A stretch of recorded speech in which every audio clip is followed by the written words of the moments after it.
मुझे पता करना है, मुझे रिलेशनशिप पता करना है प्लांट और वाटर का। मतलब आज तक तो हमने बहुत सारे रिलेशनशिप देखे, पिंकी का रिलेशनशिप रिंकू के साथ, बहुत बहुत चीज़ें देखी अपन ने। तुम एक बात बताओ, अगर कभी इसके पास कम है ही नहीं तो कंसंट्रेशन डिफरेंस ही क्रिएट नहीं होगा। तो जब तक इसको प्यास लगी ही नहीं है, इसके पास जब तक डेफिशिएंसी आएगी ही नहीं, तब तक मैं डिफ्यूजन कर पाऊंगी नहीं। अब आप लोगों का ट्रांसपोर्ट ऑफ मिनरल्स की मिनरल्स वगैरह ट्रांसपोर्ट कैसे करते हैं?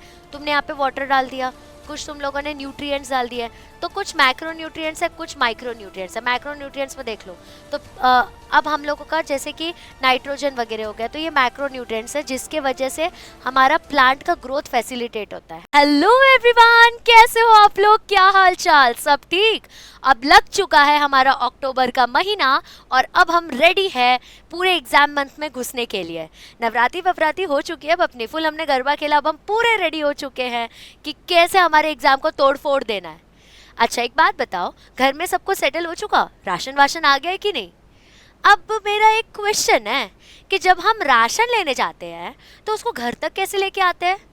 व्हीकल के थ्रू, ऑटो के थ्रू, ऑटो व्हीकल ही है, उसके थ्रू, कोई कोई ऐसे अपने हाथ में भी लेके आ जाता है ना? कोई ना कोई मीडियम चाहिए, कोई ना कोई ट्रांसपोर्टिंग मीडियम चाहिए भैया आपको कि आप मार्केट से घर तक लेके आ जाए अपना राशन। तो मेरा क्वेश्चन ये है कि ये जो राशन आता है हमारे अन्नदाता के पास से, हमारे पेड़ पौधों के पास से, वो इतने लंबे लंबे होने के बाद कहाँ कैसे पहुँच जाता है भैया पानी उसके अंदर? हमने तो नीचे पानी डाला था, उसके सर तक पानी कैसे पहुँच रहा है? खाना कैसे दे रहा है वो? उसको खाना कहाँ से मिल रहा है?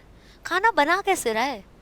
तो यही सारे आपके क्यूरियोसिटी के जो तार है, इसको जोड़ने के लिए आ चुकी है आपकी राधा मैम इस ब्यूटीफुल के चैप्टर के साथ जिसका नाम है प्लांट वाटर रिलेशन। अब ये चैप्टर जो है ना, ये एक तरीके से यू कैन से कॉम्बिनेशन है केमिस्ट्री का और बायोलॉजी का। तो मान लो कि तुम्हारी सियोना मैम और तुम्हारी राधा मैम साथ में खड़े हैं यहाँ पे तुम्हें सिखाने के लिए। मतलब एक बार प्यार नहीं, डबल प्यार, डबल गाइडेंस मिलेगा तुम लोगों को।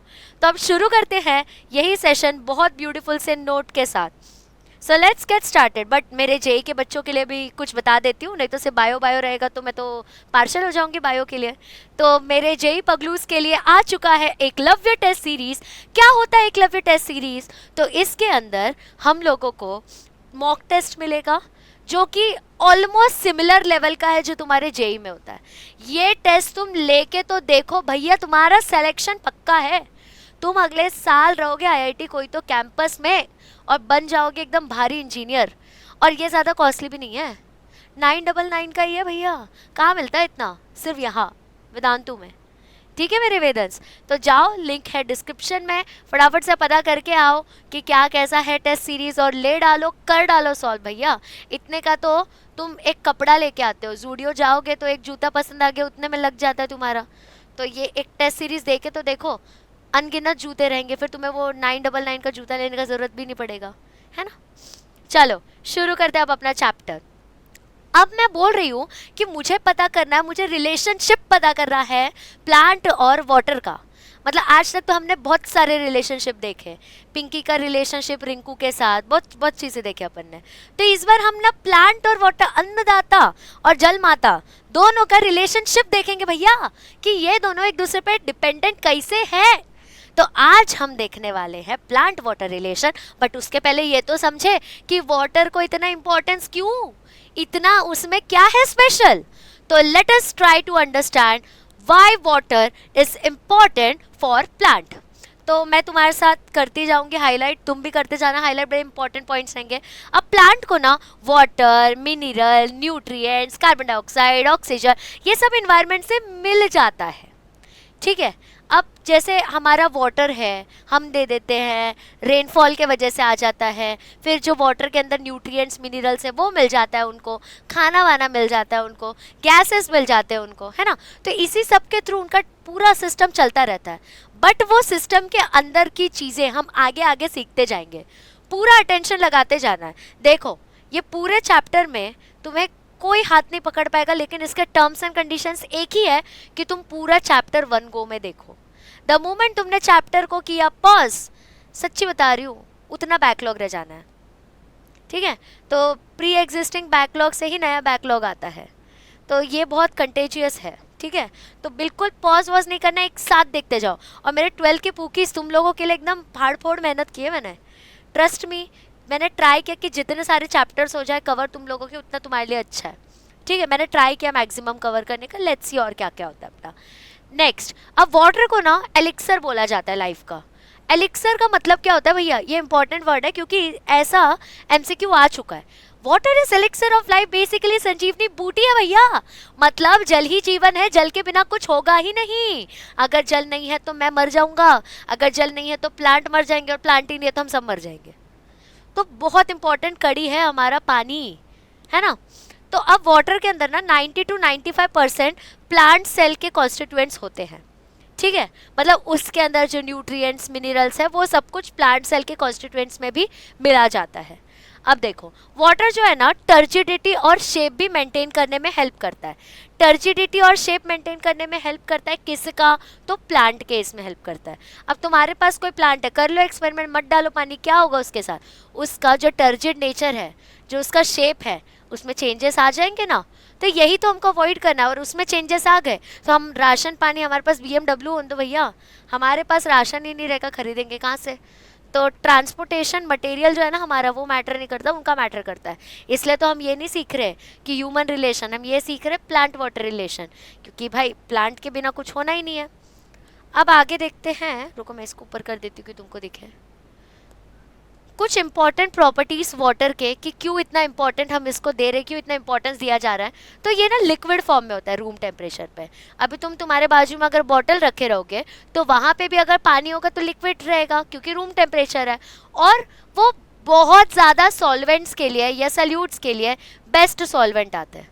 ठीक है, अब फॉर एग्जाम्पल मेरे को नमक घोलना है, मेरे को नमक डिसॉल्व करना है, तो मेरे को वाटर चाहिए। मेरे को शक्कर डिसॉल्व करना है, मैं शुगर और शक्कर को साथ में शगर बुला रही हूँ, तो वो भी अगर मुझे डिसॉल्व करना है तो बेस्ट सॉल्वेंट क्या है मेरा, वाटर है। उसी की जगह मैं ऑयल में तो नहीं डाल सकती, दिक्कत आ जाएगी, प्रॉपरली डिसॉल्व नहीं होगा। बट वाटर एक ऐसा चीज़ है, जिस चीज़ में मिला दो वो वैसा शेप ले लेता है, वैसा रंग ले लेता है। पानी रे पानी तेरा रंग कैसा, जिसमें मिलाओ तू बन जाए वैसा। तो वही है, लो प्रॉपर्टी ही बता दिया मैंने। पहले के गाने कभी कभी लॉजिकल भी होते थे। पानी रे पानी तेरा रंग कैसा, मतलब तेरा प्रॉपर्टी कैसा, जिसमें मिला दूँ तू बन जाए वैसा। मतलब इस भैया जी का शेप जो है वो फिक्स नहीं है। हाँ 10 लीटर का 10 लीटर रहेगा, लेकिन अगर तुम कोनिकल फ्लास्क में डालो तो वो वैसा स्ट्रक्चर बनाएगा, तुम सर्कल में डालो तो वो वैसा स्ट्रक्चर बनाएगा। तो इसका रंग वैसा जैसा है सराउंडिंग। हमें भी पानी की तरह बनना चाहिए, जैसा सराउंडिंग खुद को वैसा चेंज कर दो भैया, देखो तुम्हें कभी दिक्कत नहीं आएगी। इसमें तो ये इंपॉर्टेंट पॉइंट हो गया फिर कि it is best solvent for most of the salutes. ठीक है, अब it is inert inorganic compound with neutral pH when in pure form. मतलब बेसिकली वाटर जो होता है ना, अगर प्योर फॉर्म में है तो उसका पीएच न्यूट्रल के पास होता है, ना एसिडिक होता है ना बेसिक होता है। इसका मतलब आगे का जो मुझे कुछ एक्सपेरिमेंट वगैरह करना रहेगा तो मैं इसको एज ए इनर्ट एलिमेंट उठा के कर सकती हूँ, कि कोई दिक्कत नहीं आएगा, मेरे प्रोडक्ट को चेंज नहीं करेगा ये, है ना। अब आगे देखो, now it is best aqueous medium for biochemical reactions occurring in the cell. हमारे बॉडी में, हमारे बॉडी के सेल में जितने रिएक्शंस हो रहे हैं, बायोकेमिकल रिएक्शंस हो रहे हैं, वो सबके लिए ये बेस्ट एक्वस मीडियम बनता है। एक्वस मीडियम का मतलब क्या हुआ, फॉर एग्जाम्पल अगर मेरे पास 99% सॉल्यूट है, उसमें 1% सॉल्वेंट है, तो वो क्या बन जाएगा आपका एक्वस सॉल्यूशन। जैसे कि मैंने बहुत सारे पानी में एक चुटकी सिंदूर नहीं, एक चुटकी शक्कर डाल दिया तो वो एक्वस शुगर सोल्यूशन बन जाएगा भैया। लेकिन अगर मैंने उल्टा किया, मैंने थोड़े पानी में बहुत सारा चीनी मिला दिया, तो उससे क्या होगा, कॉन्सेंट्रेटेड सोल्यूशन बन जाएगा। तो ये सोल्यूशन वोल्यूशन भी बहुत है आगे, मज़ा आएगा तुम लोगों को। मैंने क्या बोला, तुमको ऐसे फील होगा कि सियोना मैम, राधा मैम साथ में पढ़ा रहे हैं। ठीक है, तो now it is essential raw material for photosynthesis as well. तो जब मैं फोटोसिंथेसिस का बात करूं तो उसमें पानी तो बहुत ज़रूरी है, पानी एक रॉ मटेरियल की तरह यूज़ होता है। अगर पानी रहा ही नहीं वहाँ पे तो मेरा फोटोसिंथेसिस का प्रोसेस ही नहीं होगा, ग्लूकोज ही नहीं मिलेगा, फूड ही नहीं मिलेगा, ATP मिलेगा ही नहीं अपने बॉडी को, फिर हम क्या करेंगे, दिक्कत आ जाएगी। तो यहाँ पे भी एक इम्पॉर्टेंस लाता है वो। तुम ऑब्जर्व करो ना, फोटोसिंथेसिस भी एक तरीके से एक बायोकेमिकल रिएक्शन है, तो वहाँ पे वाटर ही वो क्यों यूज़ करता है कि उसका कोई जो रिएक्शन है ना वो हैम्पर ना हो, प्रॉपरली होते जाए। अगर मैं उसी जगह कुछ एसिड लेती, कुछ बेस लेती, तो मे बी मेरे अंदर के सेल का पीएच जो है वो चेंज कर देता, कुछ दिक्कत ला देता, है ना। तो इसलिए वाटर यूज़ किया जाता है, बहुत अच्छा मीडियम होता है कोई भी रिएक्शंस के लिए। अब वाटर के पास ना हाई स्पेसिफिक हीट होता है, मतलब उसका हाई हीट ऑफ वेपराइजेशन रहेगा और हाई हीट रहेगा फ्यूजन का भी। अब यहाँ पे तुम देखोगे हाई स्पेसिफिक हीट, और एक और इम्पॉर्टेंट चीज़ देखोगे यहाँ पे, थर्मल बफर। ठीक है ना, फॉर एग्जाम्पल कि हम लोग गए हैं नॉर्थ पोल, ठीक है, और मेरे को मैगी बनाने का है। अब मेरे को मैगी बनाना है और वहाँ पे सपोज पानी जो है ना वो थर्मल बफर नहीं है, ठीक है, मान लो थर्मल बफर नहीं है वो, तो उस सीन में क्या होगा कि मैं मैगी बनाने जा रही हूँ लेकिन वो वहीं जम गया, तो मेरे को दिक्कत परेशानी आ जाएगी। बट उसी जगह अगर मैंने पानी को गर्म कर रखा है तो उस पर्टिकुलर टाइम के लिए वो हीट को सस्टेन करके रखता है, इसीलिए उसको एज ए थर्मल बफर भी यूज़ किया जाता है। ठीक है, अब आगे देखो। अब ये सारे प्रॉपर्टीज़ के वजह से जो हमारा वाटर है ना वो काफ़ी ज़्यादा इम्पोर्टेंट कंस्टिट्यूएंट बन जाता है प्लांट के लाइफ में भी। इसीलिए हम लोग प्लांट वाटर रिलेशन देख रहे हैं, हमने कोई और कंस्टिट्यूएंट नहीं लिया, कोई और सोल्यूशन नहीं लिया, सिर्फ वाटर उठाया हम लोगों ने, है ना।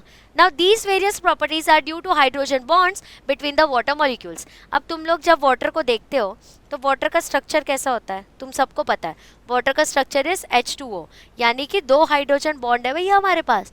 तो ये जितने प्रॉपर्टीज तुम देख रहे हो ना, इट इज़ ऑल बिकॉज क्योंकि उसके पास है हाइड्रोजन बॉन्ड्स। अगर हाइड्रोजन बॉन्ड नहीं रहता तो वो ये सारे प्रॉपर्टीज शो नहीं कर पाता। सब बॉन्डिंग की तो बात है, जिसके बॉन्डिंग में गड़बड़ आई वही तो कभी एसिडिक हो जा रहा है, कभी बेसिक हो जा रहा है, लेकिन ये बहुत न्यूट्रल साइड पे चलते आता है। ठीक है, अब आगे देखो, कंप्लीटली न्यूट्रल नहीं होता लेकिन पी नहीं पाओगे फिर। अब देखो, अब हम देखते हैं धीरे धीरे करके एक एक चीज़ें सीखते जाएंगे। ये कुछ लिखा हुआ मत देखो, ये स्ट्रक्चर देखो, इससे तुमको क्या लग रहा है कि एक रूट है, ठीक है, रूट के ऊपर छोटे छोटे रूट हेयर है।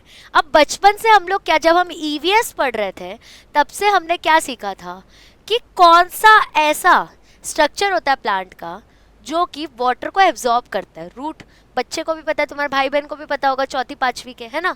तो रूट जो है ना ये एक ऐसा ऑर्गन है जो कि वाटर को ट्रांसपोर्ट करने वाला है। इसीलिए यहाँ पे देखो हमने क्या लिखा, वाटर एब्जॉर्बिंग ऑर्गन रूट। भले ये है 12वीं के बुक में, लेकिन एक बात बताओ, क्या डिफिकल्ट है? तुम्हें नहीं पता था पहले से कि रूट जो होता है एब्जॉर्बिंग करता है वाटर का और पूरा आगे तक पहुंचाता है? पता था, बस अब इसको टेक्निकल टर्म्स में हम सीखते जाएंगे। सब कुछ तुमको आता है तो टेंशन बिल्कुल नहीं लेना है। अब ये स्ट्रक्चर को देखो, ये मेरा रूट है, इसमें यहाँ देखो ये मेरिस्टेमेटिक यहाँ पे सेल्स होते हैं, तो पूरी मेरिस्टेमेटिक एक्टिविटी यहाँ पे होगी, ये इलोंगेशन वाले सेल्स हैं। अब यहाँ पे मैच्योरेशन है ना, रीजन ऑफ मैच्योरेशन, और ये रूट हेयर है। हमारा जो रूट है ना, जब उसके ऊपर रूट हेयर आता है तो वो एक्स्ट्रा एब्जॉर्प्शन कर पाता है। फॉर एग्जांपल मैं यहाँ खड़ी हूँ, मेरे पास 2 हाथ है तो मैं 2 हाथ से आम उठा पाऊंगी, लेकिन अगर मेरे पास 10 हाथ है तो मैं 10 हाथ से आम उठा पाऊंगी। वैसे ही होता है, अगर इसके पास 2 हाथ है यानी कि सिर्फ रूट है तो 2 ही आम उठा पाएगा, 2 ही वाटर मॉलिक्यूल उठा पाएगा। लेकिन अगर इसके पास रूट हेयर भी है ना भैया, तो ये बहुत सारे वाटर मॉलिक्यूल्स को उठा पाएगा दूर दूर तक। ठीक है, और रूट कैप क्यों रहता है कि भाई पानी वानी के वजह से वहाँ पे सड़ वड़ ना जाए, वो एक एक्स्ट्रा प्रोटेक्शन के लिए रहता है वो, क्योंकि एक तो डीप इनसाइड जाता है वो, है ना, तो कुछ दिक्कत परेशानी नहीं होनी चाहिए। अब देखो रूट जो होता है ना ये मेन ऑर्गन होता है किस चीज़ के लिए, तो वाटर और मिनरल्स के। तो यहाँ पे रूट को टिक कर रहा है तुम लोगों को, और वाटर एंड मिनरल्स के लिए। ठीक है, ये बेसिक चीज़ होती है जिसकी वजह से पूरा एब्जॉर्प्शन होता है प्लांट्स के अंदर। ठीक है, अब टेरेस्ट्रियल प्लांट्स जो होते हैं ना वो वाटर को एब्जॉर्ब करते हैं लिक्विड फॉर्म में ही। समझ आए, ये बहुत इंपॉर्टेंट पॉइंट है कि टेरेस्ट्रियल प्लांट जो होते हैं वो वाटर को एब्जॉर्ब करते हैं लिक्विड फॉर्म में ही, सॉइल के अंदर से।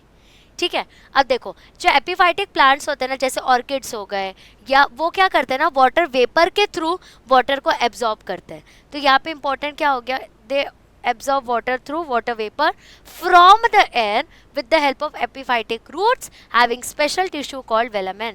तो जो epiphytic plants होते हैं ना वो लोग क्या करते हैं, वो लोग लिक्विड फॉर्म में नहीं कर सकते एब्जॉर्ब, तो वो लोग ना वाटर वेपर के फॉर्म में इन्वायरमेंट से एब्जॉर्ब करते हैं वाटर को, और एक स्पेशल टिश्यू स्पेशल मेम्ब्रेन के थ्रू करते हैं, वेलामेन। मैम इसमें वेलामेन यूज़ हुआ, उसमें क्यों नहीं हम यूज़ कर रहे हैं? क्योंकि नॉर्मली जो प्लांट्स हैं वो क्या करें, डायरेक्ट एब्जॉर्ब करें, तो मुझे एक एक्स्ट्रा ऑर्गन या टिश्यू बनाने का ज़रूरत ही नहीं था।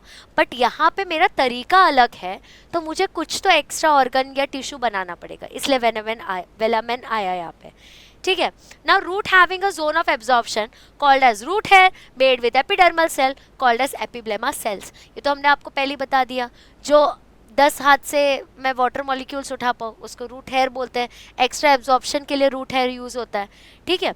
तो अब मोस्टली जो आप रूट हेयर एकदम अच्छे से देखोगे ना, वो ज़्यादातर आप देखने वाले हो ऐसे जो बड़े बड़े प्लांट्स होते हैं, जैसे कि आपके पीपल हो गया या फिर आपका मैंगो का प्लांट हो गया। पीपल का तो तुम लोगों ने देखा होगा, कभी कभी तुम्हारे घर के बाथरूम में भी दिख जाता होगा, क्योंकि वो उतने दूर दूर तक जाके वाटर लेके आते हैं। अब जंगल वंगल में कोई पानी डालने तो जा नहीं रहा, हाँ मैम बारिश होती है उस टाइम पे हो जाता होगा, लेकिन बारिश के बाद जब धूप पड़ती है तब, तो आजू बाजू में जो वाटर रिजर्वॉयर्स है ना, वहाँ तक वो कैसे कैसे अपने रूट्स को पहुँचाता है और पानी को एब्जॉर्ब करके लेके आता है, पूरे प्लांट का घर चलाता है, राशन भर देता है, ठीक है। अब देखो स्ट्रक्चर देखेंगे हम रूट हेयर का कि एग्जैक्टली दिखता कैसा है। फॉर एग्जाम्पल मैंने लिया रूट हेयर और उसको ना मैंने छोटा सा कट करके देखा, अब वो देखेंगे कि जूम इन करके दिखता कैसा है। तो अब देखो, तो यहाँ पे बाहर का जो लेयर होता है ना वो एपिडर्मल सेल होता है, एपिडर्मल मतलब आउटर लेयर होता है उसका, ठीक है। फिर सेल वॉल प्रेजेंट है, अंदर में साइटोप्लाज्म है, ये वैक्यूल है जो कि अपना वाटर को पूरा ट्रांसपोर्ट करने में हेल्प करने वाला है। ये रहा आपका सेल मेम्ब्रेन, ये न्यूक्लियस, और ये फुल्ली ग्रोन रूट हेयर है और ये न्यूली ग्रोन रूट हेयर्स है। ये बड़ा दिख रहा है, ये एलोंगेट बड़ा हो चुका है, मतलब पूरा ग्रो हो चुका है रूट हेयर, और ये जो दो तुम छोटे दिख रहे हो ना, ये ट्राई कर रहा है अभी, ठीक है। इतना समझ गया। तो ये जो होता है ना बेसिकली होता क्या है, तो ये साइटोप्लाज्मिक एलोंगेशन होता है एपिडर्मल सेल्स का। रूट हेयर में क्या होता है, फॉर एग्जांपल मेरा जैसे तुम लोगों ने ना मोल्स देखा होगा, या फिर देखो किसी किसी को 6 उंगलियां होती है, नॉर्मल 5 है, एक एक्स्ट्रा ग्रोथ आ जाना। रूट हेयर भी वैसे ही होता है, एपिडर्मल सेल्स है, बस एक एक्स्ट्रा ग्रोथ आ गया, एक्स्ट्रा ग्रोथ आया कि एक्स्ट्रा एब्जॉर्प्शन कर सके भैया, ठीक है। तो it is a cytoplasmic elongation of epidermal cell, मतलब जो बाहर का सेल होता है ना, बस उसी का साइटोप्लाज्मिक एलोंगेशन है, ठीक है। अब having a tube like structure and approximately 1 to 10 mm long, ठीक है। अब इसका स्ट्रक्चर कैसे रहता है, जैसे ट्यूब से होते हैं ना छोटे छोटे, अब वो ट्यूब जैसा स्ट्रक्चर क्यों रहेगा, क्योंकि वहाँ पे से वाटर ट्रांसपोर्ट होने वाला है, एब्जॉर्ब होने वाला है, और उसका लेंथ होता है 1 to 10 mm लॉन्ग, ठीक है, और ट्यूब लाइक स्ट्रक्चर रहता है। तो अगर कोई इसका पूछ लिया ना मॉर्फोलॉजी, तो तुम लोगों को पता रहना चाहिए, ठीक है। अब ये कलरलेस होते हैं, इनको कोई कलर नहीं होता, अनब्रांच्ड होता है, इनको ब्रांचेस नहीं होते, जैसे रूट को अपने को दिख के आ रहा है ब्रांचेस है, इनको ब्रांचेस नहीं होते, बहुत कम टाइम के लिए रहता है, बहुत डेलीकेट रहता है। अब वो कम टाइम के लिए क्यों रहते हैं, क्योंकि इतना ज़्यादा ना उनके अंदर टिश्यू ग्रोन वगैरह नहीं है, एक्स्ट्रा एब्जॉर्प्शन का काम कर दिया तूने, कभी कभी टूट जाता है, बहुत डेलिकेट रहता है, तो वो सस्टेन नहीं कर पाते ये सारे पूरे इन्वायरमेंटल चेंजेस को, और अंदर में जो तिगड़मबाजी चल रही है उन सबको वो सस्टेन नहीं कर पाते, टूट फूट जाते हैं, ठीक है। तो अब देखो इसके अंदर ना सेंट्रल वैक्यूल जो होता है ना वो बहुत बड़ा रहता है, और उसके अंदर सेल वॉल होता है। यहाँ पे देख लो कितना बड़ा वैक्यूल है, और उसके आसपास में सेल वॉल होगा, क्योंकि प्लांट सेल है भैया, होगा ही, है ना। अब इसके अंदर एक इम्पॉर्टेंट चीज़ क्या थी कि कलरलेस है, अनब्रांच्ड है, ज़्यादा टाइम रहते नहीं है, और वेरी डेलिकेट मतलब बहुत नाजुक है, तुम छू दोगे टूट जाएंगे, वैसा वाला हाल है इनका, ठीक है। अब देखो सेल वॉल जो होता है ना उसके पास ना 2 लेयर होता है इनके, आउटर लेयर को पेक्टिन बोल देंगे और इनर लेयर को सेल्यूलोज बोल देंगे। अब अगर तुम लोगों को याद हो तो हम लोगों ने ना सिस्टमैटिक्स वाले चैप्टर में 11th स्टैंडर्ड में ये देखा था कि प्लांट सेल जो अब जैसे फंगाई लाइक प्रोटिस्ट थे या फिर प्लांट लाइक प्रोटिस्ट थे, तो हम उसको क्यों प्लांट लाइक बोल रहे थे, क्योंकि उसका सेल वॉल जो था आउटर लेयर वो पेक्टिन से बन के आ रहा था। तो हमने बोला भाई तू तो कॉपी कर रहा है, तू कॉपी कर रहा है इसलिए तू प्लांट जैसा, तू प्लांट की कॉपी कर रहा है। तो प्लांट की कॉपी करने का मतलब क्या हुआ कि उसके पास सेल वॉल वैसा रहेगा, है ना, अलग सा सेल वॉल है किसकी तरह, प्लांट के जैसा। समझ आई मेरी बात। अब आगे देखो, अब एग्जैक्टली हम लोग को देखना है कि रूट जो है वो एब्जॉर्ब कैसे करते हैं वाटर को। So mainly water absorb by roots through some methods. पहला तो राइजोस्फीयर के थ्रू होता है। एग्जैक्टली कैसा होता है, तो छोटे छोटे स्पेसेस में होगा, माइक्रो स्मॉल स्पेसेस में, या तो इन्वायरमेंट के थ्रू, बड़े एरिया के थ्रू होगा। यही दो तरीके से होता है। अब इसको हम और डिटेल में देखेंगे कि एग्जैक्टली कैसे एब्जॉर्ब करता है, इसका पाथवे क्या है, ये सब चीज़ें हम देखेंगे। तो अब देखो, हाँ, ये जो कुछ वाटर प्रेजेंट होते हैं जो कि सराउंडिंग पे होते हैं रूट हेयर के, कौन से टाइप के वाटर प्रेजेंट होते हैं वो देखो, जो रूट हेयर एब्जॉर्ब करता है बेसिकली। ठीक है, तो पहला होता है ग्रेविटेशनल वाटर। इसके नाम में ही इसका काम है। ग्रेविटेशनल वाटर मतलब कुछ तो ऐसा वाटर रहेगा which is related to gravity. एक मिनट रुको, मुझको ना एसी का फ्लैप ऊपर करने दो, क्योंकि मेरे को लग रही है गर्मी। गलती से कोई इधर बेचारा नीचे बैठा होता ना, उसकी तो वाट ही लग जाती। ठीक है, तो अब हम देखते हैं ग्रेविटेशनल वाटर। तो ग्रेविटेशनल वाटर में होता क्या है, वाटर जो है ना अंदर सीप इनसाइड कर जाता है ग्रेविटी के वजह से। क्यों, अभी तुम लोगों को वो मूवमेंट याद है ना, हाइड्रोट्रोपिक मूवमेंट, ग्रेविटोट्रोपिक मूवमेंट, तो नीचे बहुत ग्रेविटी है भैया, तो उसके वजह से वाटर जो है वो अंदर चला जाता है, उसका वो मूवमेंट है अंदर जाने का। ठीक है, तो it percolates due to gravity in the soil ना। ये जो है ना प्लांट जो है ना इसको एब्जॉर्ब नहीं कर पाते, दिक्कत ये है। तो it is not available for plants कि वो एब्जॉर्ब कर पाए, बहुत अंदर चले जाते हैं। दूसरा चीज़ है हाइग्रोस्कोपिक वाटर। अब हाइग्रोस्कोपिक वाटर का मतलब क्या होता है कि जो सॉइल पार्टिकल्स है ना वो एब्जॉर्ब करते हैं वाटर को। अब बारिश वारिश हो रही है, उस सब के थ्रू, या किसी ने पानी डाल दिया, आजू बाजू में रिजर्वॉयर है, उन सब के थ्रू जो सॉइल पार्टिकल्स है ना वो एब्जॉर्ब करते हैं वाटर को। अब ये जो रूट है ना इसको भी एब्जॉर्ब नहीं कर सकते लेकिन। ठीक है, तो ये भी बेचारे कोई मतलब के नहीं रहे हम लोगों को। कितने लालची है ना हम लोग, हमने क्या बोला, मतलब के नहीं रहे हमको, उनके खुद के मतलब के नहीं है वो हम नहीं बोल रहे, हमारे मतलब के नहीं रहे वो बोल रहे हम। अब दूसरा होता है कंबाइंड वाटर।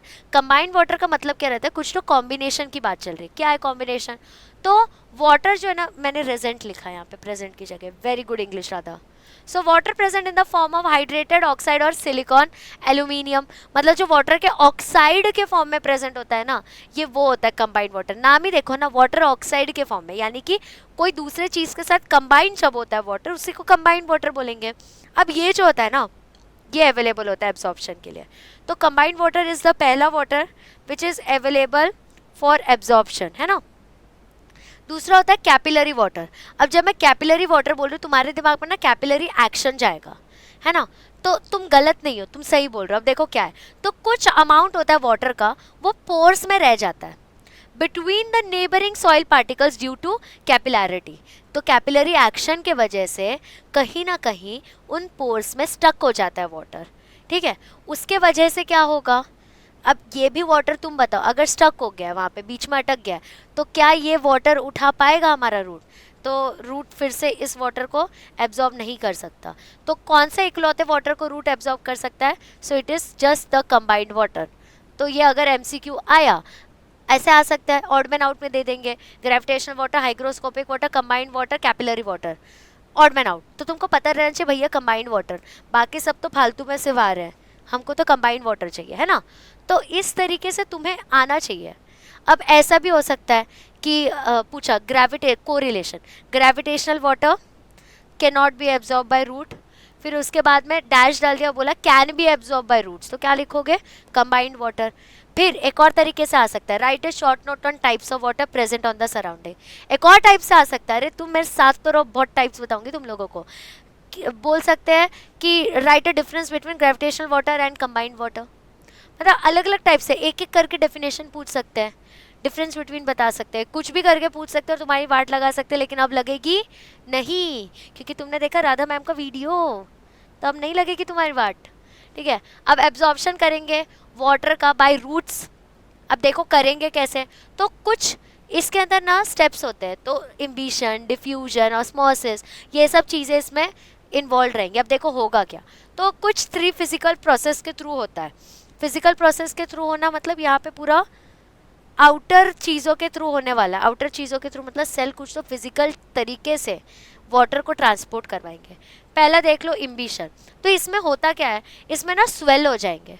इसमें क्या होगा, it is a swelling up of hydro hydrophilic colloids, substance of gelatinous consistency due to the absorption process where molecules accumulate or stick to the surface of another material of water. ठीक है, इसमें basically क्या होगा, swell हो जाता है, hydrophilic जो colloids होते हैं, एक जेल लाइक सब्सटेंस होता है, वो स्वेल हो जाएगा और वो तब तक स्वेल रहेगा जब तक बाजू वाले इसको वो फिर से इक्वल कॉन्सेंट्रेशन में ना कन्वर्ट कर दे. ठीक है, और जब तक इक्विलिब्रियम अटेन नहीं होगा ना, ये प्रोसेस कंटिन्यू होता ही रहेगा. So it continues till equilibrium is reached. Next देख लो डिफ्यूजन. डिफ्यूजन का मतलब ही क्या होता है, डिस्पर्स हो जाना, गायब हो जाना. ठीक है, इट मीन्स टू disperse. अब इसमें होगा क्या, so it is defined as the movement of ions or molecules or atoms of a substance from a higher concentration of the region to the lower concentration of the region. है ना, जहाँ पे higher concentration रहेगा वहाँ से lower concentration में वो pass on हो जाएंगे, इधर से उधर डिस्पर्स हो जाएंगे. That is nothing but your diffusion. Now for example, ये मेरा हायर कॉन्सेंट्रेशन है, इसमें मान लो 10 लीटर पानी है, इसमें 1 ही लीटर पानी है, तो जब तक इधर भी 5 लीटर नहीं हो जाएगा तब तक ये पानी इधर डालता ही रहेगा, डालता ही रहेगा, डालता ही रहेगा, डालता ही रहेगा. समझ आई बात, यही होता है आप लोगों का डिफ्यूजन. तो ये भी क्या होगा बेसिकली, इसमें मेन चीज़ क्या है, इसमें होता है कि हायर कॉन्सेंट्रेशन से लोअर कॉन्सेंट्रेशन तक इसका ट्रांसफर होता रहता है भैया. अब आगे देखो, अब डिफ्यूजन प्रेशर डेफिसिट जो होता है, मतलब कि डीपीडी, ये तुम लोगों को ना एक्स्ट्रा करके पॉइंट है बुक में, लेकिन सुन लो, ये बेसिकली क्या होता है, तो जैसे हम बोलते हैं ना, अरे यार प्यास लगी है, तो जो सेल का प्यास है ना वो होता है डीपीडी, डिफ्यूजन प्रेशर डेफिसिट. अब ये डिफ्यूजन प्रेशर आएगा क्यों, तुम एक बात बताओ, अगर कभी इसके पास कम है ही नहीं तो कॉन्सेंट्रेशन डिफरेंस ही क्रिएट नहीं होगा.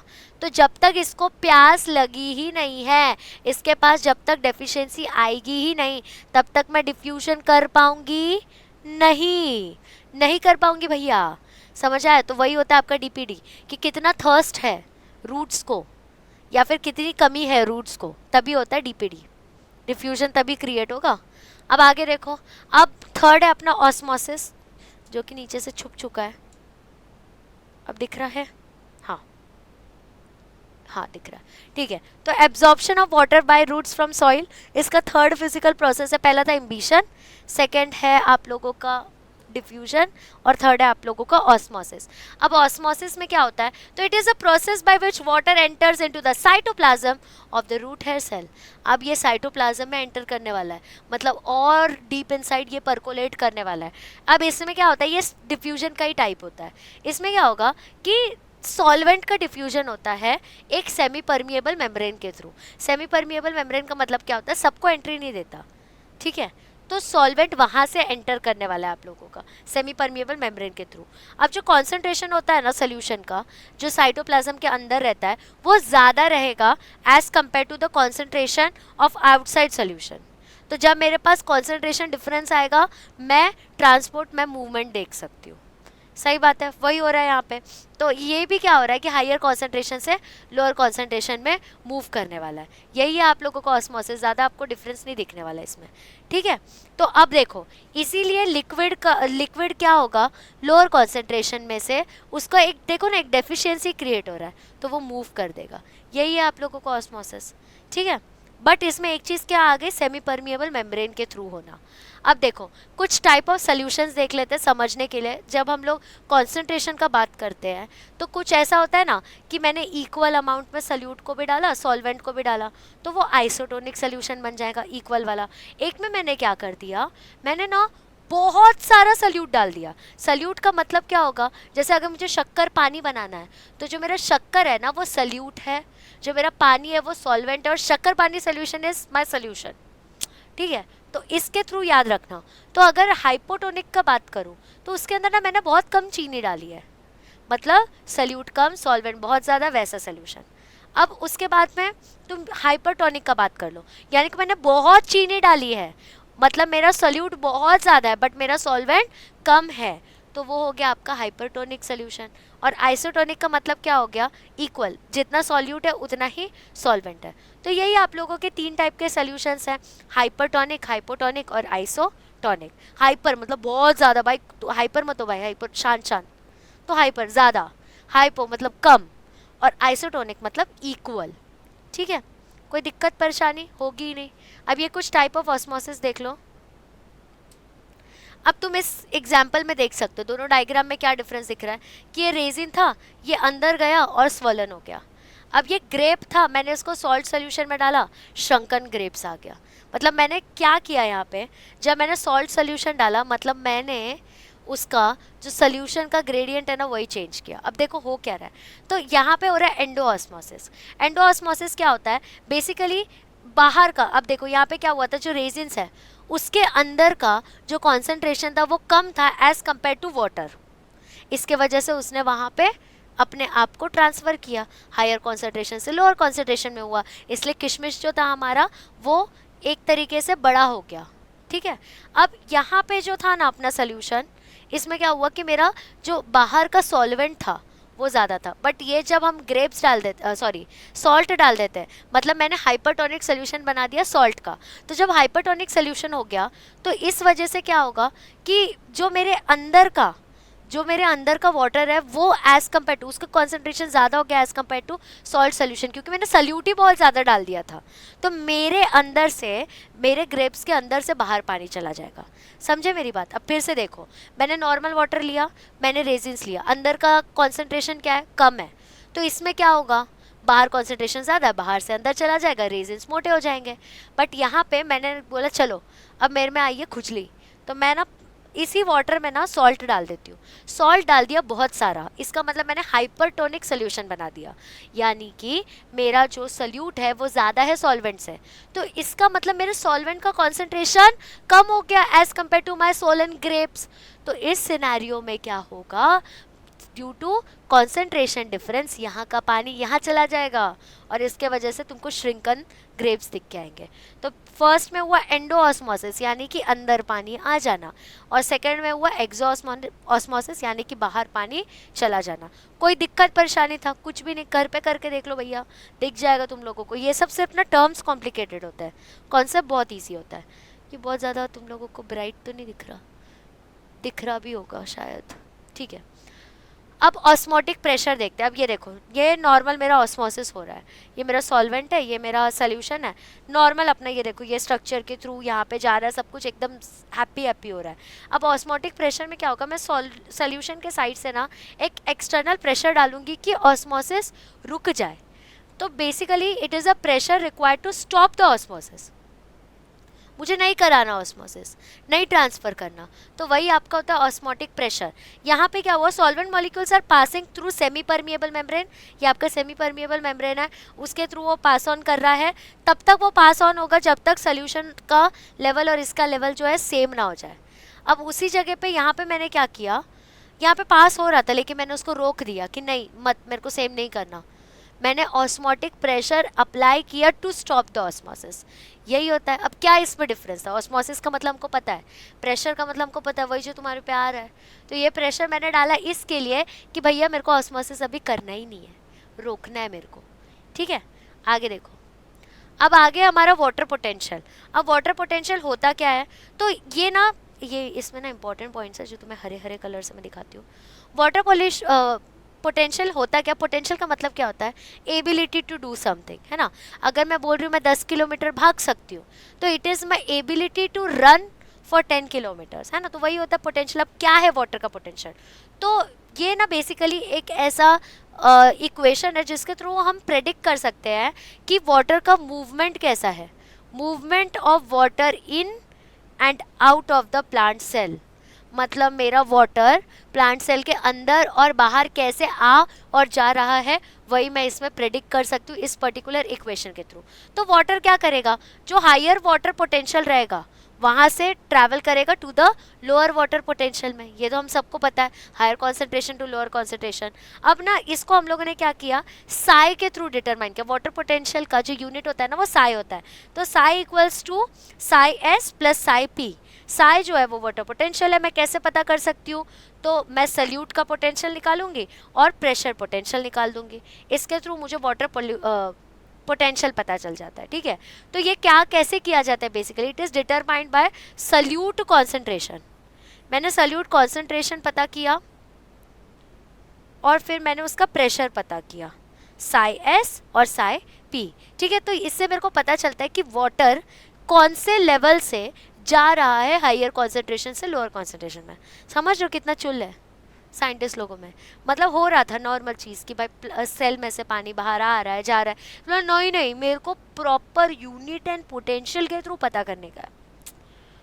तो उस तरीके से इन लोगों ने ये इक्वेशन निकाले। ये इक्वेशन बहुत इंपॉर्टेंट है, psi equals to psi S plus psi P. ठीक है, आगे बढ़ते हैं। अब है हमारा प्लाज्मोलिसिस। प्लाज्मोलिसिस होता क्या है, तो ना कुछ मत देखो, ये देखो ये नॉर्मल सेल है तुम्हारा, बी जो है ना ये कॉन्ट्रैक्शन दिखा रहा है अब तुम्हारे साइटोप्लाज्म का, मतलब कम होते जा रहा है। और अब यहाँ पे क्या हुआ, इतना कॉन्ट्रैक्शन दिखाया कि मेरा सेल जो है यहाँ पे आ गया। यही होता है प्लाज्मोलिसिस, यानी कि मेरे प्लाज्मा का ब्रेकडाउन होना। लिसिस ब्रेकडाउन, प्लाज्मा तो तुमको पता ही है। तो यहाँ पे क्या हुआ, नॉर्मल सेल है, सब कुछ ओके ओके। फिर यहाँ पे ना धीरे धीरे देख रहे हो, ये सॉरी ये जो ग्रीन लेयर है, ये जो ग्रीन लेयर है वो कितना दूर हो गया है ये वाले लेयर से, और यहाँ पे और दूर हो गया, बाद में इतना दूर हो गया कि एक साइड में आ गया और ये प्लाज्मोलाइज सेल बन गया, यानी कि इसके प्लाज्मा का ब्रेक डाउन हो गया। भैया समझ आया, यही होता है आपका प्लाज्मोलिसिस, ब्रेकडाउन ऑफ प्लाज्मा। कोई दिक्कत कोई परेशानी नहीं। अब देखते हैं कि मतलब कौन से रास्ते से वाटर जो है ना वो ट्रांसपोर्ट करता है रूट में। ठीक है, अब ये देखो ये जो एरोज है ना यही मूवमेंट है। अब ये सॉइल पार्टिकल्स है, ये बाहर के सॉइल पार्टिकल्स है, यहाँ पे किसी ने पानी डाला। ठीक है, अब यहाँ पे पानी का कॉन्सेंट्रेशन इज हायर, लेकिन मेरे रूट के अंदर का, रूट हेयर सेल के अंदर का कॉन्सेंट्रेशन इज लोअर। मतलब क्या होगा, हायर कॉन्सेंट्रेशन से लोअर कॉन्सेंट्रेशन में मूवमेंट होगा। अब ना तुम ये पेन के थ्रू समझते जाओ कैसा होगा। ठीक है, ये देखो यहाँ पे पानी बहुत ज़्यादा था। ठीक है, ये पानी बहुत ज़्यादा था, ये यहाँ से आया, फिर रूट कॉर्टेक्स सेल से आया, जाइलम वेसल से आया, और ऐसे ही करके पूरा मेरे प्लांट में जाएगा। समझ आया, ये पाथवे फॉलो होता है क्योंकि कॉन्सेंट्रेशन मेरा चेंज हुआ था। बाहर जो है वो हायर पोटेंशियल था, मतलब मेरा वाटर पोटेंशियल जो था वो ज़्यादा था, कॉन्सेंट्रेशन ज़्यादा था। अंदर के सेल में कॉन्सेंट्रेशन कम था, तो हायर कॉन्सेंट्रेशन से लोअर कॉन्सेंट्रेशन में पास ऑन हो जाएगा, और ऐसे ही करते करते ऊपर तक चला जाएगा। बट ये जो हमारा पाथ है ना ये छोटे प्लांट्स में ऐसा चल जाता है, बड़े प्लांट्स के लिए हमको ट्रांसपिरेशन करना पड़ेगा। अब जितना बड़ा प्लांट उतना ज़्यादा उतना बड़े लेवल पे ट्रांसपिरेशन होता है। कभी कभी लीटर्स ऑफ वाटर जो है ना ये ट्रांसपायर कर देता है। बड़े बड़े प्लांट जो उतना करते हैं, लीटर्स ऑफ वाटर एक एक दिन में, दो दो दिन में ट्रांसपायर कर देते हैं। उसके थ्रू तो ऊपर तक पानी जाता है, वो सब के बारे में भी हम आगे डिटेल में देखेंगे, देखते चलो बस। ठीक है, अब कुछ मैकेनिज्म समझते कि किस तरीके से वाटर का एब्जॉर्प्शन होता है। तो एक होता है पैसिव एब्जॉर्प्शन, एक होता है एक्टिव एब्जॉर्प्शन। नाम से ही मतलब समझ रहे रहोगे, पैसिव एब्जॉर्प्शन मतलब हो रहा है एक साइड से, एक्टिव एब्जॉर्प्शन मतलब कुछ तो एक्स्ट्रा मेरे को यहाँ पे काम धंधा करना पड़ेगा तो ही हो पाएगा, है ना।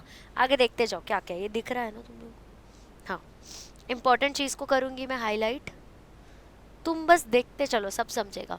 अब देखो इसमें क्या होता है ना, during this there is some spending of energy by cell because water move through concentration gradient, hence it is called as passive absorption। यहाँ पे हो क्या रहा है, एनर्जी जो है ना स्पेंड हो रही है। क्या हो रहा है यहाँ पे, एनर्जी मतलब बेसिकली जो एटीपी है ना वो स्पेंड हो रही है क्योंकि वाटर मूव कर रहा है। मैं कोई भी अपना टास्क कंप्लीट कर ही नहीं सकती जब तक मैं एनर्जी ना लगाऊं, है ना। और 98% जो वाटर है ना वो पैसिव एब्जॉर्प्शन के थ्रू ही हो जाता है। ठीक है, 98%, ये रेशियो याद रखना बड़ा इंपॉर्टेंट है। But it depends on transpiration, hence absorption occurs in day time and no ATP is utilized. अब क्या होता है, ये सब कुछ ना ट्रांसपिरेशन के ऊपर होता है। तो जब ट्रांसपिरेशन के ऊपर हो रहा है मतलब दिन के टाइम में हो रहा है, दिन के टाइम में हो रहा है मतलब मेरा एटीपी यूज़ ही नहीं होगा, तो मैंने इनडायरेक्टली अपना काम कर लिया, पैसिवली मेरा काम होते जा रहा है। अब इसका एग्जैक्ट अपोजिट होगा एक्टिव एब्जॉर्प्शन। इसमें क्या होगा, तो ये वाटर एब्जॉर्ब होगा लेकिन इसमें एक्टिविटी इन्वॉल्व होगी मेरे रूट की। रूट सेल जो है इसमें मेन रोल प्ले करेगा, तो water is absorb due to the activity of root, और रूट सेल जो होता है ना वो यहाँ पे इंपॉर्टेंट रोल प्ले करता है वाटर के एब्जॉर्प्शन में। अब ये नाइट के टाइम पे होता है ज़्यादातर, मतलब जब ट्रांसपिरेशन स्टॉप हो जाए। अब नाइट के टाइम पे हो रहा है यानी कि मेरा एटीपी जो है वो यूज़ होगा, सुबह के टाइम में होता तो पैसिव होता और एटीपी यूज़ नहीं होता। तो इट ऑकर्स ड्यूरिंग नाइट, जब ट्रांसपिरेशन हो चुका है स्टॉप, इसके वजह से there is expenditure of energy और एटीपी। यही एक्टिव और पैसिव। क्या डिफरेंस हुआ? पैसिव में क्या हुआ कि दिन के टाइम पे होता है, मतलब मेरा ट्रांसपिरेशन की वजह से सब काम धंधा हो गया, यानी कि मेरे को एटीपी नहीं लगेगा, और 98% इसी तरीके से होता है। पैसिव में क्या होता है, मेरे रूट को ना एक्स्ट्रा काम करना पड़ता है। अब एक्स्ट्रा काम करो, ऊपर से रात के टाइम हो रहा है, मतलब ट्रांसपिरेशन हो नहीं रहा, ट्रांसपिरेशन हो नहीं रहा मतलब मेरे को एटीपी लगेगा। तो यही था आपका एक्टिव और पैसिव एब्जॉर्प्शन। क्वेश्चंस आते हैं हाँ डिफरेंस बिटवीन के। अब मैकेनिज्म देख लो एब्जॉर्प्शन का, तो उसमें एक है ट्रांसलोकेशन ऑफ वाटर। ट्रांसलोकेशन का मतलब क्या हुआ कि मेरा पोजीशन जो है, मेरा लोकेशन जो है ना वो चेंज होने वाला है। अब देखो होगा क्या, तो transportation of water dissolve with minerals from root to other aerial part is called as translocation और एसेंट ऑफ सैप। ठीक है, तो बेसिकली मेरा वाटर जब ट्रांसपोर्ट कर रहा है, अपना लोकेशन चेंज कर रहा है, उसी को आप लोग कहोगे ट्रांसलोकेशन और एसेंट ऑफ सैप। ठीक है, ये इंपॉर्टेंट टर्म है एसेंट ऑफ सैप। ठीक है, अब ये कब होता है, जब जाइलम प्रेजेंट होगा ना वहाँ पे, तभी होगा। और जाइलम ज़्यादातर हर वैस्कुलर प्लांट्स में प्रेजेंट है, इसलिए तो उसको वैस्कुलर प्लांट बोल रहे हैं कि इसके पास वैस्कुलर बंडल प्रेजेंट है, जाइलम फ्लोएम प्रेजेंट है। जाइलम यानी कि पानी, फ्लोएम यानी कि खाना। ठीक है, अब देखो आगे, ये है तुम्हारा रूट प्रेशर का सीन। अब रूट प्रेशर क्या है, अब देखो रूट का हमको पता था, अगर मैं बोल रही हूँ रूट प्रेशर मतलब एक प्रेशर अप्लाई हो रहा है किस चीज़ के लिए, तो वाटर एब्जॉर्प्शन के लिए। अब देखो root pressure is a force or the hydrostatic pressure generated in the roots that helps in driving the fluid and other ions from the soil in upward direction। देखो तुम लोगों ने ना रीड भी नहीं किया था बट तुमको पता था, शब्द बायो की यही तो ब्यूटी है, शब्द के अंदर सब कुछ रहता है। रूट एब्जॉर्प्शन मतलब मेरा रूट एब्जॉर्ब कर रहा है, इजी। रूट प्रेशर, रूट का क्या काम है, एब्जॉर्ब करना, उसके लिए वो प्रेशर डाल रहा है। मतलब ये किस चीज़ के लिए प्रेशर डाल रहा है, इसको एब्जॉर्प्शन करना है बहुत जल्दी जल्दी, इसलिए प्रेशर डाल रहा है, दैट इज़ रूट प्रेशर। मेरे को एब्जॉर्प्शन क्विक करना है, इसलिए मेरे को रूट प्रेशर मिल रहा है। ठीक है, इजी। अब आगे देखो, ये कुछ ऑब्जेक्शंस और लिमिटेशंस है। अब ये जो रूट प्रेशर है ना, ये बहुत ज़्यादा लॉन्ग टर्म के लिए नहीं चलता। क्यों नहीं चलता, क्योंकि ये ज़्यादा से ज़्यादा 0.1 to 0.2 इतना ही अमाउंट ऑफ प्रेशर जो है वो सस्टेन कर पाते हैं, और वो सैप तक मतलब प्रॉपरली पहुंच नहीं पाते, पूरे ट्रीज तक पहुंच नहीं पाते। तो ये इसका लिमिटेशन है, क्योंकि रूट कितना ही प्रेशर लगा पाएगा। तो इसी के लिए इसी का अल्टरनेटिव होता है ट्रांसपिरेशन, उसमें बहुत ताकत होता है भैया, पूरे टॉप तक लेके जाता है पानी को। If it did xylem would show positive pressure, sap moves up even without the roots. अगर ये होता है ना तो सैप अपने आप ऊपर जाता बिना रूट्स के ऊपर गए। ठीक है, तो रूट प्रेशर इतना ज़्यादा स्ट्रॉन्ग नहीं होता, छोटे प्लांट्स में ये होता है, और बड़े प्लांट्स में होता रहता है लेकिन इतना प्रोमिनेंट नहीं रहता है वो। ठीक है, मेन तो ट्रांसपिरेशन ही रहेगा उसमें। अब है आप लोगों का कैपिलैरिटी थियोरी, जिसको फिजिकल फोर्स थियोरी भी बोलते हैं, थोड़ा ध्यान देना, अलग है ये ना, बोहम ने निकाला था 1863 में। इसमें क्या हो रहा है कि वाटर जो है ना वो राइज हो रहा है जाइलम में। किस में राइज हो रहा है, जाइलम में। किस चीज़ के वजह से, तो सरफेस टेंशन के वजह से। इन नैरो ट्यूब्स, जो छोटे छोटे ट्यूब्स है वहाँ पे, उसके अंदर सरफेस टेंशन क्रिएट हो रहा है, इसके वजह से मेरा जो वाटर है वो ऊपर राइज हो रहा है। ठीक है, आगे देखो, अब ये जो कैपिलैरिटी इफेक्ट है ना, ये लिमिटेड होता है और ज़्यादा से ज़्यादा किधर तक जाएगा, 1 ही मीटर तक जाएगा। मतलब ये फिर फुद्दू ही है, इसने तो कुछ बड़ा काम किया ही नहीं, फुद्दू है ये। अब देखो जाइलम वेसल जो होते हैं ना वो साइज में वेरी करते हैं और यूनिफॉर्म नहीं होता है। अब ये यूनिफॉर्म नहीं हुआ है मतलब जिस पेड़ में ट्रैकेट्स नहीं रहा या जिस जाइलम में ट्रैकेट्स नहीं रहा तो उसमें तो ये हो ही नहीं पाएगा, लिमिटेशन आ गया। If capillarity caused water rise, vessel diameter would shrink with height, implying tall plants have narrow vessels and autumn would is more efficient then spring would. अब बेसिकली यहाँ पे क्या हुआ कि अगर ये जो कैपिलैरिटी एक्शन है ये बड़े बड़े पेड़ों में भी होता है ना, तो उसको अपना हाइट लंबा करना पड़ता कि दूर दूर तक जाके ये अपना काम कर पाए। बट अगर वो बड़ा हुआ ना तो उसका जो वेसल्स और ट्रैकेट्स है ना वो बहुत छोटा हो जाएगा, श्रिंकन दिखेगा, इसलिए ये 1 मीटर के ऊपर काम नहीं करता। एकदम बड़े प्लांट्स में ये काम उतना नहीं करता। ठीक है, नेक्स्ट चीज़ देखो, transpiration pull. Transpiration best technique है। अब तुमने यहाँ पे पानी डाला रूट हेयर ने एब्जॉर्ब किया, कैपिलैरिटी हुआ, फिर सक्शन प्रेशर आया और वाटर जो है वो लॉस हो गया। वाटर जब लॉस होता है ना तुम्हारे मतलब तुम्हारे पेड़ के ऊपर से, तो बेसिकली वो खींचता है। जैसे सपोज स्ट्रॉ है, मैं उससे जूस को सक कर रही हूँ, तो मैं नीचे से वाटर को खींच के ऊपर तक ला रही हूँ, वैसे ही होता है ट्रांसपिरेशन पुल। ठीक है, अगर एकदम बच्चे वाले तरीके से समझना है तो वही है आपका ट्रांसपिरेशन पुल। ठीक है, समझ रहा है? अब है आप लोगों का ट्रांसपोर्ट ऑफ मिनरल्स, की मिनरल्स वगैरह ट्रांसपोर्ट कैसे करते हैं।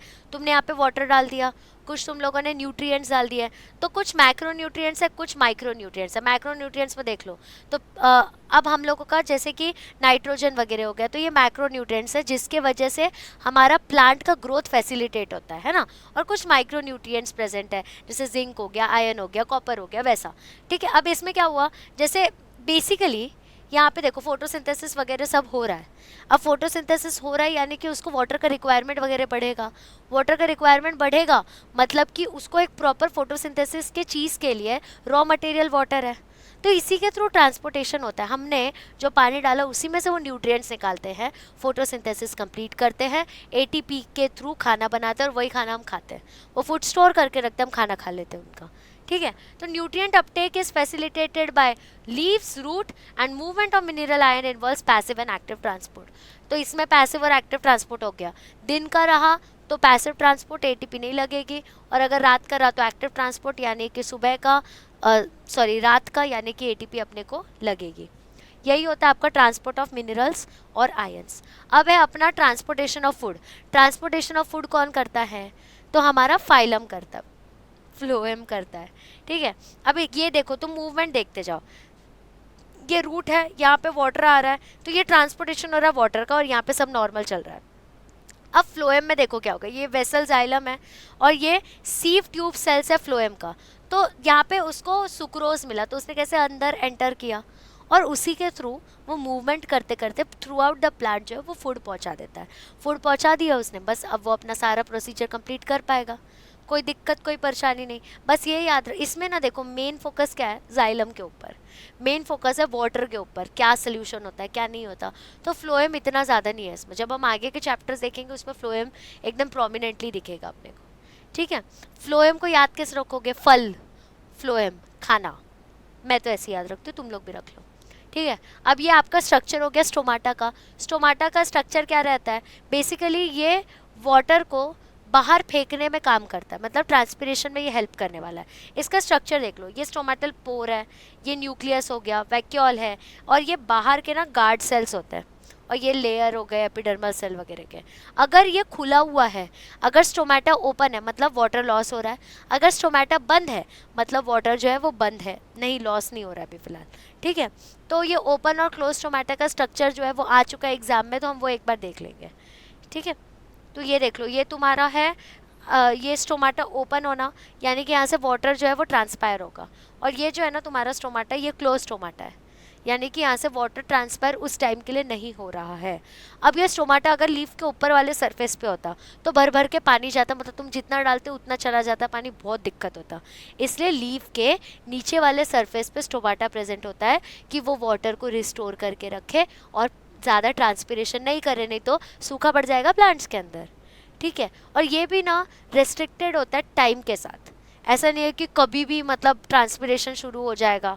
जैसे तुमको पता है रात को ट्रांसपिरेशन होने नहीं वाला है, सुबह ही होगा, तो इसीलिए सुबह के टाइम पे तुम लोगों को ओपन स्टोमेटा मिलेगा, लेकिन रात के टाइम पे क्लोज स्टोमेटा मिलेगा कि वाटर कंजर्व करके रहे।